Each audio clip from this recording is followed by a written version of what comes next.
것 같습니다. 오늘 이렇게 2부 예배에 오셔서 함께 예배드리게 된 것 참 하나님께 감사하고, 또 이런 때가 우리 일생에 또 있을까, 있어서도 안 되겠지만 참 귀한 경험을 하는 중에 오늘도 말씀을 통해서 하나님께서 이 시대에 우리에게 뭘 말씀하시는가 하는 것을 잘 귀담아 듣고 깨닫는 그런 아침이 되기를 바랍니다. 우리가 히브리서라는 성경을 읽었습니다. 히브리인들에게 보낸 편지라는 뜻이지요. 예수님을 믿은 유대인들이 있었습니다.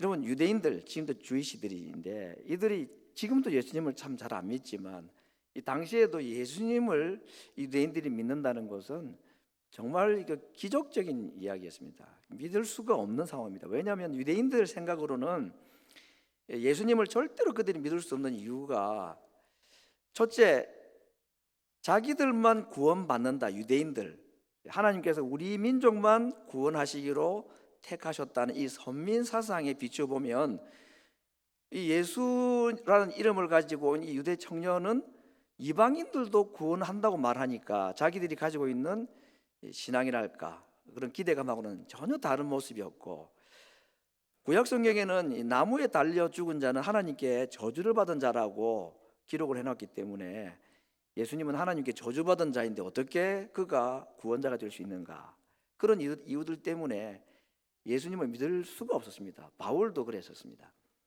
그런데 어떻게 이 유대인들이 예수님을 믿게 되었습니다. 이건 정말 하나님의 은혜이고, 지금도 그렇습니다만 유대인들이 과연 이 성경, 그들의 성경인 구약 성경을 꼼꼼히 읽어보고 조금만 생각을 달리하면 그 모든 것이 예수님에 관한 이야기라는 것을 이제 알게 되는데, 그걸 깨달았던 사람들이 예수님을 믿기로 작정을 한 것입니다. 그런데 그들이 그 후에 핍박이라는 것과 유대교로 돌아오라는 이 회유에 의해서 심각한 신앙의 위기를 당했을 때에 누구인지는 알 수가 없는, 아마 바울이라고들 생각하는 이 한 사람이 하나님의 말씀을 그들에게 편지로 써서 보내서 그들이 신앙에 떠나서 다시 유대교로 돌아가지 않도록 하기 위해서 쓴 편지가 이 히브리서입니다. 그래서 편지를 받는 사람들이 유대인이다 보니까 유대인들이 잘 아는 이야기들, 주로 구약에 대한 이야기들입니다. 모세나 아브라함을 비롯한 구약의 대단한 인물들, 그들의 이야기를 통해서 그 이야기들의 결국은 이 예수님을 얘기하기 위함이다. 그리고 그들이 자랑했던 성막이나 십계명이나 율법이나 제사, 이 모든 것들도 사실상 예수님을 통해서 이루실 완전한 제사, 완전한 제사장, 이 이야기를 하는 것이라는 것을 정말 굉장히 논리적으로 잘 검증을 했습니다. 그래서 그들로 하여금 다시 유대교로 돌아가지 않도록 여러분들이 바른 걸 택하였고, 우리 조상들이 섬겨왔던 그 하나님에 대한 모든 말씀들이 바로 이 예수님을 통해서 완성이 되었다는 것을 이렇게 증명을 하면서 믿음에 굳게 설 것을 쓴 편지, 이것이 이 히브리서라는 성경입니다. 그래서 이 구약 성경의 인용을 통해서 한마디로 지금 히브리서는 독자인 히브리 그리스도인들에게 이렇게 말하는 겁니다. 하나님께서 구약 성경을 통해서 말씀하신 모든 것이 바로 예수님을 통해서 완성이 되었다. 그걸 지금 증명을 한 것입니다. 아주 논리적으로 잘 검증을 하고 변증을 하면서 이제 히브리서 마지막 부분에 가면, 그러니까 절대로 하나님 떠나지 말자, 예수님 믿는 신앙에서 떠나지 말자 하는 것을 이야기를 하고, 11장에 보면 여러 많은 유대인들이 알고 있는 믿음의 용장들이 나옵니다. 모세, 아브라함, 다윗, 그 다음에 사사들 이름들이 쭉 나옵니다. 그들도 결국은 끝까지 인내하고 하나님을 믿는 믿음을 지켜서 그들도 다 하나님의 백성으로 구원을 받았으니 우리도 그들처럼 믿음에서 떠나지 말고 끝까지 믿음을 굳게 지키자, 이런 얘기를 지금 하고 있는 것입니다. 그리고 이제 이 11장이 끝나고 난 뒤에 12장에 와서 이런 말씀을 합니다. 1절 2절에 이러므로 우리에게 구름같이 둘러싼 허다한 증인들이 있으니 모든 무거운 것과 얽매기 쉬운 죄를 벗어버리고 인내로서 우리 앞에 당한 경주를 경주하자.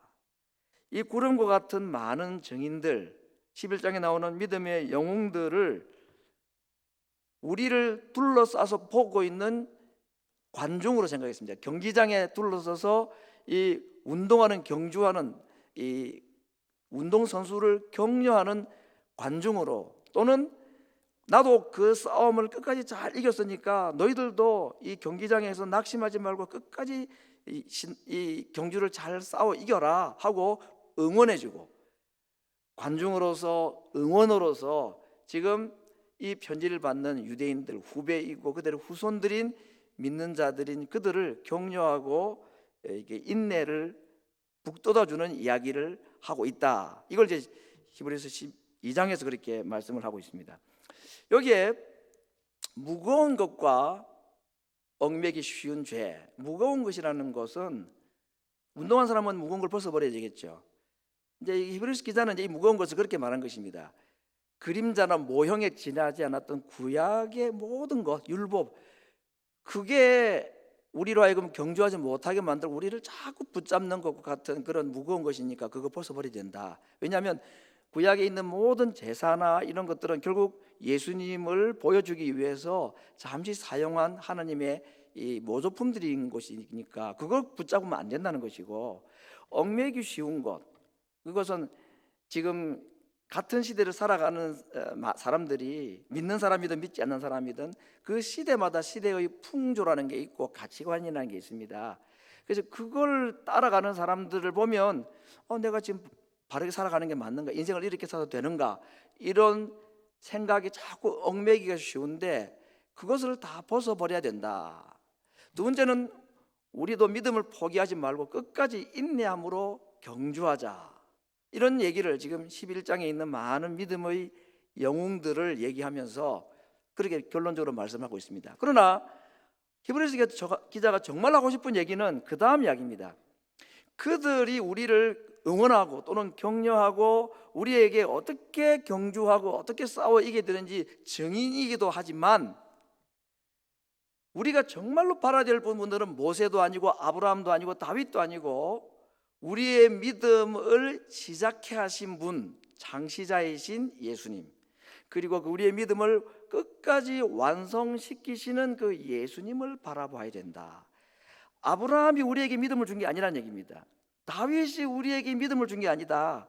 우리의 믿음의 첫 시작, 믿음의 대상자는 예수님이다. 예수님이 오시기까지 그들이 잠시 믿음의 모형처럼 있었던 사람들이 그림자일 뿐이지, 예수님이 오시고 난 뒤로부터는 예수님께서 우리에게 주시는 이 믿음이 진짜 믿음이고, 우리의 믿음이 예수님으로 말미암아 시작이 되었고, 그리고 그 예수님이 지금도 우리의 믿음을 유지해 나가시고 믿음의 많은 사람들을 끝까지 인도하셨던 것처럼 우리의 믿음을 마지막 완성케 하실 분도 예수님이시다. 그래서 그 예수님을 바라봐야 이런 유혹이 많고 또는 시련이 많고, 그래서 우리의 믿음을 떨어지게 만들고자 하는 이 세상으로부터 우리가 완주하고 믿음의 목표점까지 도달할 수가 있다 하고 예수님을 지금 강하게 그들에게 소개하고 있는 것입니다. 빌립보서 1장 6절에 바울이 이런 표현이 됐습니다. 우리 속에 착한 일을 시작하신 이가 그리스도이시기 때문에, 우리 속에 착한 일을 시작하신 그분이 그리스도 예수의 날까지 우리의 믿음을 지키시고 이루실 줄로 내가 확신한다. 우리의 믿음은, 글쎄요, 내가 내 믿음을 좀 끝까지 지킬 수 있을까?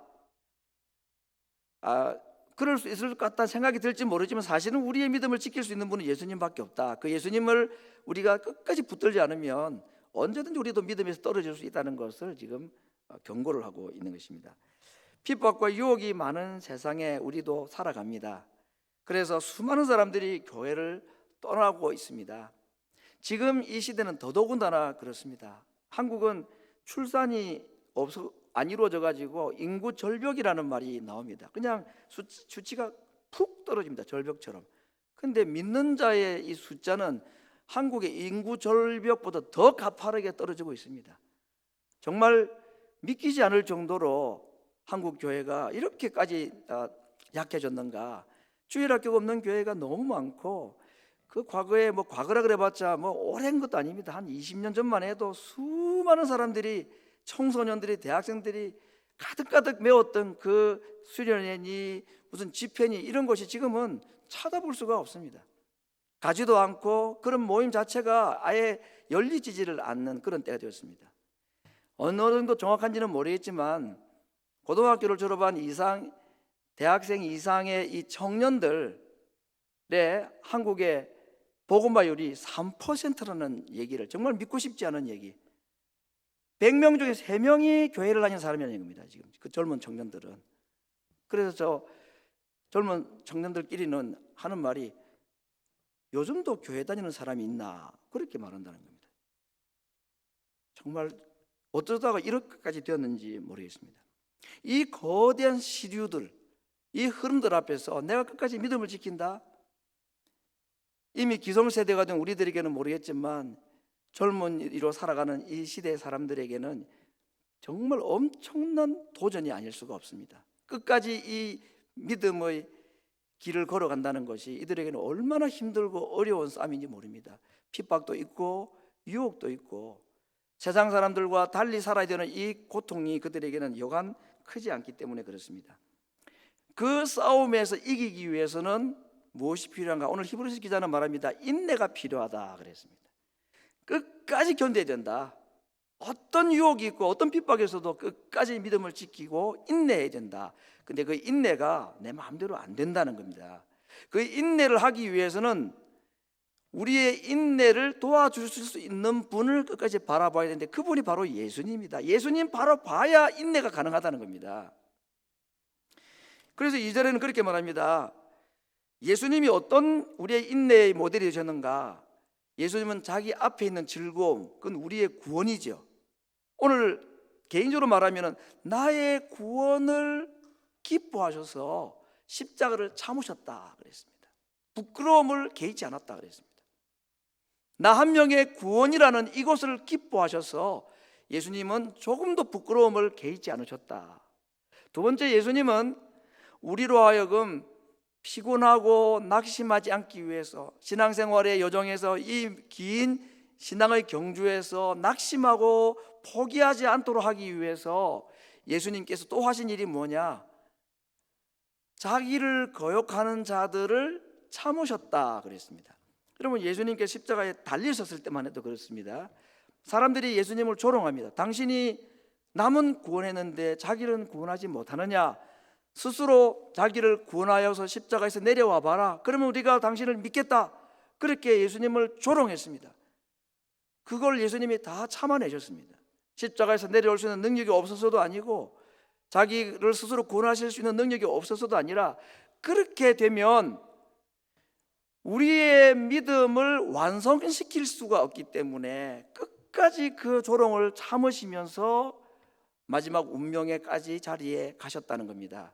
제가 이 구절을 보면서 그런 생각을 해봤습니다. 예수님께서 십자가 위에서 기쁨으로 달려 돌아가신 것은 앞으로 있게 될 그 즐거움, 바로 우리의 구원입니다. 나의 구원을 기뻐하셔서 부끄러움을 개의치 않으셨고, 그리고 많은 유혹도 있고 저항도 있었고 또 비난도 있었지만 내가 신앙생활을 하다가 낙심할까 봐 낙심하지 않는 모델로 끝까지 십자가를 담당하시고 죽어주신 것, 십자가 위에서 예수님은 나의 구원을 기뻐하셨고 나의 믿음 떨어지지 않고 낙심되지 않기를 끝까지 바라시면서 우리에게 인내의 본으로 계셔 주신 것입니다. 이 주님 때문에 오늘 우리가 이 자리에 앉아 있다고 감히 말할 수 있습니다. 우리 중에 그 주님의 인내하심이 우리를 이렇게 하나님의 백성으로 지금까지도 살아가게 하지 않았다고 말할 사람이 누가 있겠습니까? 내가 내 믿음을 지켰다고 말할 수 있는 사람이 아무도 없을 것입니다. 이렇게 참 믿음을 위해서는 격려하고 용기를 북돋아 주는 것도 필요한데, 그런데 참 이해되지 않는 말씀이 계속 이어지는데 징계에 대한 말씀을 하십니다. 아니 지금 참 용기만 북돋아 줘도 부족할 텐데 무슨 또 징계 얘기를 하느냐. 징계를 받지 않는 사람이 없다. 자식을 징계하지 아니하는 부모가 없다. 그런 얘기입니다. 하나님 아버지도 우리를 징계하실 때는 징계하십니다. 왜? 우리를 참 아들로 삼으시기 위해서, 그래서 하나님께서 하나님의 백성들이 잘못 살아갈 때에 오래 참으시긴 하지만 영원히 참으시진 않으십니다. 하나님의 인내심이 부족해서나 사랑이 부족해서가 아니고 우리를 참 아들로 만드시기 위해서 잘못된 길을 걸어갈 때는 하나님께서 깨닫게 하시고 징계를 하신다고 그랬습니다. 그러므로 징계는 우리가 참 하나님의 아들됨의 증거입니다. 그렇기 때문에 하나님으로부터 내가 징계를 받고 채찍을 맞는다고 생각할 때에 첫 번째, 그 징계를 가벼이 여겨서는 안 됩니다. 하나님이 웬만하면 참으시지만 참다 못해 우리에게 때리시는 그 징계의 채찍을 별거 아닌 것처럼, 그냥 지나가는 것처럼, 시간이 지나면 모든 게 다 다시 좋아지겠지, 막연한 생각으로 그 하나님의 징계를 가볍게 여겨서도 안 되고, 그 징계 때문에 못 살겠다 죽겠다고 낙심해서도 안 되는 것입니다. 성도 여러분, 하나님은 예수님의 십자가를 통해서 우리를 아들로 삼으셨습니다. 그러나 징계를 통해서 우리를 참 아들로 삼으시기를 원하십니다. 그러므로 하나님께서 나를 때리시고 채찍질하시고 징계하신다 싶을 때는 하나님의 아들됨을 감사해야 되고, 나를 하나님의 더 거룩한 하나님 백성으로 참 아들로 삼으시기 위한 하나님의 사랑의 발걸음이라는 것을 꼭 기억해야 될 것입니다. 우리가 많이 들어서 알고 있는 이 C.S. 루이스라는 분이 이 부분에 대한 글을 이렇게 남겼는데 참 좋은 표현이라 제가 소개를 해봅니다. 성경 구절이 아님에도 불구하고 제가 이렇게 스크린으로 띄웠습니다. 하나님은 우리의 즐거움 속에서는 속삭이시고, 우리가 양심 속에서 일할 때는 우리에게 양심이 거리낌이 있고 이럴 때 우리에게 소리를 내서 또박또박 음성으로 말씀하시는데, 그래도 못 알아들을 때는 고통을 통해서 우리에게 외치신다.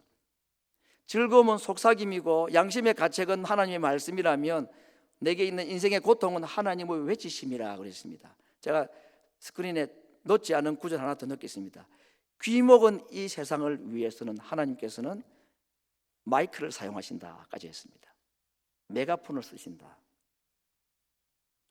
하나님께서는 때로는 속삭임으로, 때로는 또록또록한 음성으로, 그래도 깨닫지 못할 때는 큰 외침으로, 아예 귀를 닫고 있는 자들을 위해서는 마이크를 들고 말씀하시는 분이시다 하는 것입니다. 세 번째 주제는 쓴뿌리라는 것입니다. 오늘 15절에 이런 표현이 있습니다. 너희는 돌아보아 하나님의 은혜에 이르지 못하는 자가 있는가 두려워하고, 또 쓴뿌리가 나서 괴롭게 하고 많은 사람이 이로 말미암아 더러움을 입을까 두려워하고. 이 쓴뿌리라는 말도 역시 구약 성경 신명기 29장에서 인용한 구절입니다. 신명기 29장에 있는 말씀, 오늘날 그 마음이 우리 하나님 여호와를 떠나서 그 모든 민족의 신들, 이방 신들에게 가서 섬길까 염려하며, 독초와 쑥의 뿌리가 그들 중에서 생겨서 이 저주의 말씀을 듣고도 스스로 마음에 생각하기를 위로하여서 내 마음이 강팍해가지고 젖은 것과 마른 것을 멸할지라도 나는 평안하다고 생각할까 염려한다 그랬습니다. 하나님께서 경고의 말씀을 주시고 깨닫게 하심에도 불구하고 그 하나님의 경고의 말씀, 저주의 말씀을 듣고도 마음을 딱딱하게 가지고 나는 괜찮다라고 생각하는, 그게 무엇 때문에 그런가? 독초와 쑥의 뿌리 때문이다. 쓴뿌리 때문이다.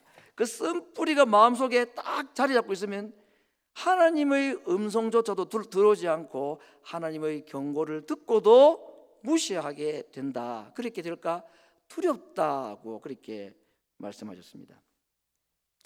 이 이야기를 히브리서 기자가 3장 12절에서도 말했는데, 형제들아 너희가 삼가 혹 너희 중에 누가 믿지 아니하는 악심을 품고 살아계신 하나님에게서 떨어질까 염려할 것이요. 하나님께서 모세 시대에 하셨던 염려와 똑같은 염려입니다. 하나님의 음성을 듣고도 마음에 악심을 품고 그 쓴뿌리라는 것이 그의 마음을 막아버려서 하나님의 음성에 귀를 기울이지 않고 떠나갈까 두렵다. 그러면서 이 이야기의 한 모델로, 예로 누구를 들었냐? 에서라는 사람을 들고 있습니다. 12장에서는 여러분, 에서 야곱의 쌍둥이 형이고 팥죽 팔아서 장자의 명분을 팥죽목 장자 명부 팔았다는 사람으로 알고 있습니다. 근데 이 12장의 에서의 이야기를 하면서 히브리서 기자는 두 가지를 얘기했는데, 첫 번째는 그가 헷 여인과 결혼을 해서 하나님 앞에 영적으로 가늠한 자다 그랬습니다. 이방 여인과 만나서 결혼을 함으로 말미암아 하나님께서 떠난 자, 이걸 음행과 간음을 한 자, 영적으로 하나님을 떠난 자라고 말했고, 두 번째는 장자의 명분을 아주 가볍게 여기고 그 명분 자체를 팔아버렸다. 이거 중요한 것으로 생각하지 않았다는 겁니다. 하나님의 백성이라는 이 신분을 정말 가치 없는 것으로, 대수롭지 않은 것으로 생각하고 그것을 무시해버렸다. 이건 하나님을 정말 무시하는 것이다. 이 에서가 나중에 눈물을 흘리며 축복권을 다시 얻기를 원했지만 그가 축복을 받지 못했다는 얘기를 하면서, 나중에 그들이 돌아와서 하나님 앞에 구원을 받고자 해도 이런 상태가 되면 구원을 받지 못한다, 떨어져 나가는 자들을 그렇게 경고를 하고 있는 것입니다. 유대인들이 이 편지를 딱 들을 때 어떻게 생각이 들겠습니까? 야, 우리도 자칫 잘못하면 에서처럼 되면 지금 이 예수님 믿는 믿음에서 돌아서면 더 이상 돌이킬 수 없는 엄청난 실수를 하는 거 아닌가 하고 좀 조심하고 경각심을 가질 만한 표현으로 저런 표현을 사용을 했습니다. 이제 마지막으로 12장을 마무리를 하면서 이 히브리서 기자는 유대인들이 아주 익숙한 두 산을 지금 소개하고 있습니다. 우리 한국 사람들에게는 무슨 산, 백두산, 한라산이 제일 큰 산들인데, 유대인들에게는 큰 산이 두 개가 있습니다. 그들 머릿속에 첫 번째는 시내산이라는 산입니다. 이 시내산은 하나님께서 이스라엘 백성들이 애굽에서 나왔을 때에 모세를 만나 주시고 그에게 십계명을 주시고 법궤를 주시고 성전의 기구들을 말씀하신 그들의 율법을 전수받은 장소이기 때문에 유서 깊은 산이지요. 그런데 성경에도 그랬고 오늘 히브리서 기자도 말하기를 이 시내산의 광경을 여러 가지로 표현을 했는데 뭐라고 표현했느냐, 이렇게 표현했습니다. 불과 흑암과 폭풍이 있고 하나님께서 산의 경계를 정하셔가지고 사람들이 함부로 올라오지 못하도록 하셨고, 짐승도 만약에 그 경계선을 넘어서면 하나님께서 죽이셨다 그랬습니다. 더군다나 모세가 금송아지 사건으로 말미암아 받은 십계명 돌비를 깨트리고 난 뒤에 두 번째 돌비를 받으러 또 시내산에 올라갔죠. 그때 신명기 9장에서 두 번째 돌비를 받을 때에 모세의 심리를 이렇게 말했습니다. 여호와께서 심히 분노하신 것 때문에 모세가 두려워했다 그랬습니다. 여러분, 모세는 하나님 두려워 안 했습니다. 하나님과 친구처럼 대화했다고 그랬습니다. 그래서 그가 하나님의 영광을 정말 보고 싶어 할 정도로, 그래서 하나님께서 그에게 뒷모습을 잠시 보여주셨을 정도로 하나님과 모세는 정말 친구와 같은 만남이었는데, 모세도 이때는 두려워했다고 그랬습니다. 시내산은 한마디로 말하면 두려움의 산입니다. 다시 말하면 시내산은 유대인들이 자랑하는 율법을 받은 장소이긴 하지만 정말 가고 싶은 곳이 아니고 그들이 궁극적으로 가야 될 산은 이 산이 아니고 다른 산이라는 것을 암시해 주는 것이 시내산이었는데, 그들이 정말 가고 싶어하고 가야 하고 또 갔던 산이 어떤 산이냐, 시온산이다 하는 겁니다. 그 시온산은 예루살렘 성이 세워진 곳이고 예루살렘 성전이 세워진 산이 시온산입니다. 시내산과는 다른 정말 하나님의 평화가 있는, 그래서 그 도시 이름을 평화의 도시라고 할 만큼 하나님이 계신 곳, 하나님의 평화의 다스림이 있는 곳이 시온산이었다. 유대인들은 누구든지 시내산보다는 시온산을 좋아할 수밖에 없었습니다. 그곳에서 이스라엘 백성들이 모여서 민족을 이루고 국가를 이루고 성전을 짓고 거기서 참 민족의 삶을 시작했던 것이 시온산이었습니다. 그런데 히브리서는 계속해서 구약에 있었던 모든 것은 앞으로 오게 될 것의 모형이다, 이게 진짜가 아니다. 그러니까 시내산도 모형이란 말 아닙니까? 하나님께서 이스라엘 백성들에게 시내산을 주셨다는 시온산을 주셨다는 것은 그 시온산이 앞으로 보여주고자 하는 진짜 참 시온산이 있다는 걸 말하는 것입니다. 그 참 시온산, 새 시온산이 어디냐? 바로 천국이다, 새 예루살렘이다 라고 말하고 있는 것입니다. 유대인들이 시내산을 떠나서 시온산을 다 향하여 갔습니다. 못 가는 1세대도 있지만 2세대들은 다 들어갔죠.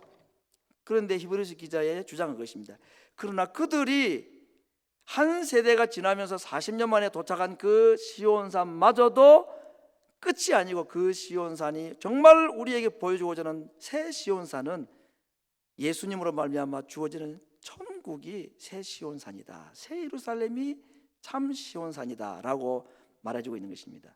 우리들의 조상들이 시온산에 못 들어간 1세대가 불신앙 때문에 못 들어간 것처럼, 우리도 이 땅에 살면서 우리가 가야 될 그 참 시온산인 천국에 못 들어가면 얼마나 억울한 존재가 되느냐. 우리도 우리 조상들처럼 그 시온산에 못 들어가는 자가 되고 싶으냐, 이렇게 지금 논리적으로 설명하고 있는 것입니다. 그러면서 오늘 시온산에 대한 말씀을 하시면서 25절과 26절에서 이렇게 말씀하고 있습니다. 너희는 삼가 말하신 자를 거역하지 말라. 땅에서 경고하신 자를 거역한 저희가 피하지 못하였거든. 땅에서 경고한 자가 누굽니까? 하나님께서 모세를 통해서 경고하셨죠. 하물며 하늘로조차 경고하신 자, 이건 예수님을 통해서 경고하신 것을 말합니다. 그 예수님의 경고를 배반한 우리들이 어떻게 심판을 피할 수가 있겠느냐.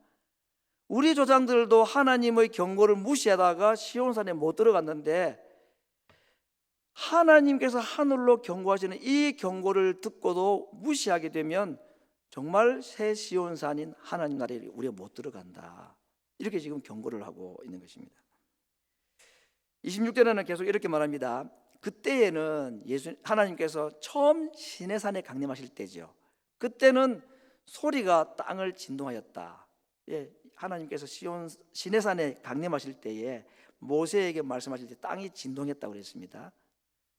이제 약속하여 가라사대 내가 또 한 번 땅만 아니라 하늘까지 진동시키는 두 번째 진동을 할 것이다. 이 두 번째 진노는 예수님의 재림입니다.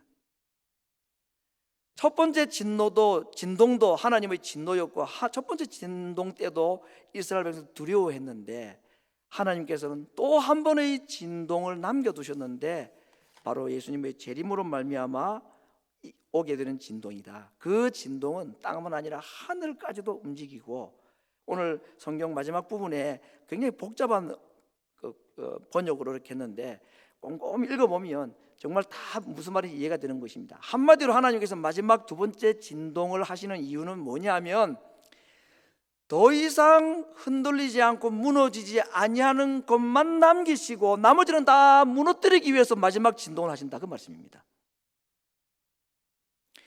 마지막에 흔들리지 않고 저 하늘까지 진동하는 저 두 번째 진동에도 무너지지 아니하는 성이 예루살렘, 새 예루살렘, 하나님의 나라가 그 진동에 무너지지 않는 성이고, 나머지 이 땅의 모든 진동에 무너질 것들은 하나님께서 이 땅의 진동 중에서 없애버리실 것이다. 그러므로 두 번째 진동에서 무너지지 아니하고 흔들리지 아니하는 그 나라를 붙잡으라 라고 지금 말하고 있는 것입니다. 성도 여러분, 혹시 지금 내 인생 가운데서 하나님께서 두 번째 진동 때 한번 흔들어 버리시면은 다 무너지고 말고 없어지고 말 것을 나는 지금 붙들고 있는 것이 없는가 한번 돌아볼 수 있길 바랍니다. 하나님께서는 지금 마지막 진동이 있기 전까지 자기 백성들에게 지금도 계속 크고 작은 진동으로 우리를 흔들고 계십니다. 깨우고 계십니다.